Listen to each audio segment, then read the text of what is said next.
So hello guys, আজি খাওঁ আমি ডাঙৰ ভাই বনা বিৰিয়ানী। So guys, এতিয়া মই আহালৈকেতো আধা ৰসম শেষ হৈ গৈছে।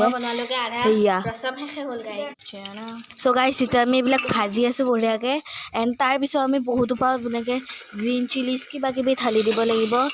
এণ্ড দেন আমি মিক্স কৰি ল'ব লাগিব আৰু এটা আমাৰ যোগাৰ আছে চাউল আৰু এইটো মেইন চিকেন আৰু জিঞ্জাৰ গাৰ্লিক পেষ্ট চেলাড এইবিলাক চব আছে আৰু আমাৰ ডাঙৰ বাই এটা এটাকৈ ঢালি আছে জিঞ্জাৰ গাৰ্লিক পেষ্ট হিয়া গাইছ তাৰপিছত আমি বঢ়িয়াকৈ মিক্স কৰি ল'লোঁ এণ্ড মিক্স কৰি লোৱাৰ পিছত এতিয়া বঢ়িয়াকৈ ডাঙৰ মিক্স কৰি আছে বঢ়িয়াকৈ আৰু মই ৰখি আছোঁ কেতিয়া খাব পাওঁ আৰু এতিয়া হৈ আছে চিকেন আৰু এইবিলাক ৰেড চিলিজ দি দিছে আৰু মই প্লেটখন থ'ব দিছে তো মই প্লেটখন থোৱা ভিডিঅ' বনাই দিলোঁ অকণমানতো কাম কৰি আছোঁ আৰু মই এতিয়া শুঙি চাম কেনেকুৱা হৈছে वाव गाइस की मजा गंध ওলাইছে আৰু গাইস দেখি আমাৰ চিকেন ভাজা হৈ গ'ল এণ্ড বাটাৰটো ফ্ৰিজত থব দিছিলে তো মই বাটাৰটো ফ্ৰিজতে থৈ দিলোঁ আৰু তাৰপিছত ডাঙৰ বাই বঢ়িয়াকৈ লৰাব আৰম্ভ কৰি দিলে তাৰপিছত আমি ঢালিলোঁ অকণমান চাট মছলা এইবিলাক বেছিক মছলা আমি ঢালিছোঁ বাৰু তাৰপিছত আমি ঢালিলোঁ কাশ্মীৰী মিৰ্চ পাউডাৰ তাৰপিছত আমি ঢালিলোঁ পনীৰ বাটাৰ মছলা এণ্ড তাৰপিছত আমি ঢালিলোঁ এনেকৈ দেখাই দিলোঁ তাৰপিছত মিক্স কৰি দিলোঁ তাৰপিছত আমি ঢালিম গৰম মছলা 4 বাৰ এনেকৈ আমাৰ ডাঙৰ মায়ে এনেকৈ ঢালিছে বঢ়িয়াকৈ গৰম মছলা যেনেকৈ আপোনালোকে চাবই পাৰিছে বঢ়িয়াকৈ গৰম মছলাটো ঢালি দিছে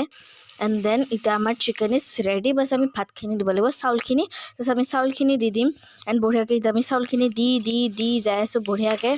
মস্ত বেকে এতিয়া মই যে কৈ আছোঁ ভইচ অভাৰ কৰি আছোঁ মোৰ মুখত পানী আহি আছে জানাই আৰু আজি আমি খাব এতিয়া ৰখি আছোঁ আৰু মই এতিয়া শুঙিম আকৌ এবাৰ ৱাও গাইছ কিমান ধুনীয়া গোন্ধ ওলাইছে